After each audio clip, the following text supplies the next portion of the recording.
Very early into being in the hospital, literally within a day, I was diagnosed with schizophrenia, undifferentiated type, with paranoid features. And that became the diagnosis, and that diagnosis took on what I call a master status in terms of my identity. The fact that I was Pat, the fact that there were many aspects to who I was as a person became absolutely irrelevant once I held this label, this diagnosis. What mattered was that I was a quote-unquote schizophrenic. In other words, my humanity seemed to others to be quite secondary. So the fact that I had friends, the fact that I was a good athlete, none of this seemed to matter. It was like wearing a scarlet letter in big neon lights. This is a disease, not a person. This is a disorder, not a person.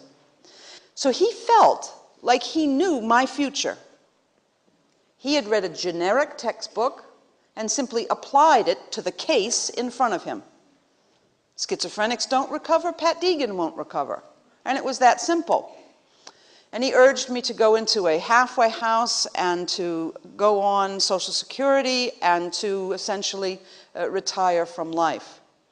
And then I remember having a thought, and I had never had this thought before, but the thought came to me, I'm going to become Dr. Deegan and change the mental health system so that no one ever gets hurt in it again. Wow, that thought had never come to me before. And yet, it held me with a power. It became for me what I call a survivor's mission.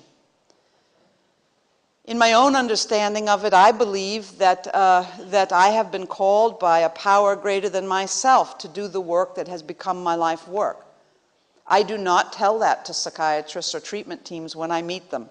Miss Deegan, if I had gone to the treatment team then, Miss Deegan, what is your goal for your treatment planning this year?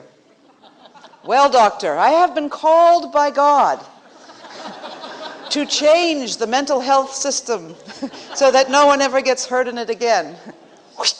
Delusions of grandeur. Up the haloperidol. So I kept this new dream, this new survivor's mission to myself. It became mine. It became something that around which I could organize my recovery. And I think that this is so important, that you can't organize a recovery around a vacuum. You can't organize recovery around nothingness. We need to organize our recovery around something that has meaning, something that has purpose, something that gives us a sense that I can begin to move. The driving belief in mental health centers that we will find better living through chemistry, we will find recovery in a pill. This is a myth. Swallowing pills does not make a recovery. You know, that those of us who are struggling with major mental disorders have a very different task in front of us than becoming good pill swallowers. Yes, medications can help, but medications can also prevent recovery, and of this we need to be very aware. From day one, giving people the message that recovery is about changing our lives, not changing our biochemistry.